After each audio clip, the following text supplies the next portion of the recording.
অবশ্যই আমরা স্পোর্টসকে রাজনৈতিক প্রভাবমুক্ত করার একটা এজেন্ডা আমাদের আছে এবং সেই জন্য আমরা একটা সার্চ কমিটি গঠন করে দিব যারা প্রত্যেকটা ফেডারেশনের বর্তমান অবস্থা, যারা কাজ করছেন, যারা দায়িত্বশীল আছেন তারা আছেন কিনা এবং তাদের ব্যাকগ্রাউন্ড কি, তারা কোন বেসিসে সেখানে আছেন সেগুলো নিয়ে তারা রিপোর্ট প্রকাশ করবে এবং আমরা যার সাথে যেই স্পোর্টসের সাথে যে সংযুক্ত এবং কাজ করে আসছেন তাদেরকে দিয়ে এই ফেডারেশনগুলোকে ঢেলে সাজাবো। রাজনৈতিক সংশ্লিষ্টতা আমরা সর্বোচ্চ কমিয়ে আনার চেষ্টা করব।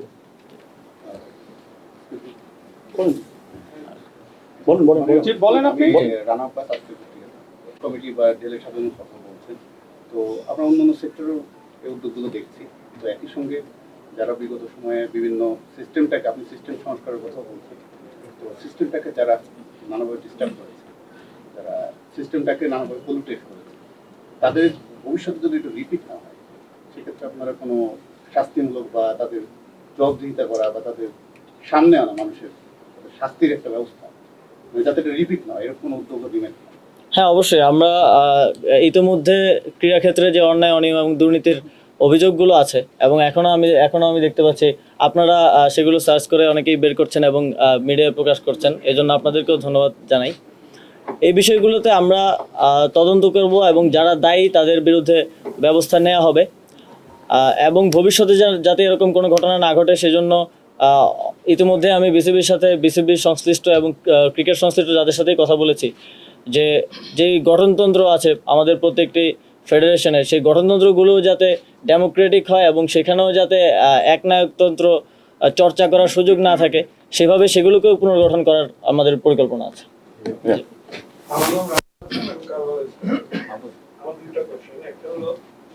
আপনি কি অবগত আছেন যে বিকেএসপিতে একটা সায়েন্স ইনস্টিটিউশন আছে, সায়েন্স নিয়ে, স্পোর্টস সায়েন্স নিয়ে ব্যাপক অর্থায়নে একটা প্রকল্প আছে, ওইটা বাদ দিয়ে নতুন করে এটা নেওয়ার পিছনে স্পোর্টস সায়েন্সের ব্যাপারটা কিন্তু অনেকদিন ধরেই আছে, কিন্তু ওটা অত অ্যাক্টিভ না। আপনারা অ্যাক্টিভ করার কোনো ব্যবস্থা নিতে হয় না, নতুন আরেকটা করছেন, এই একটা করছেন।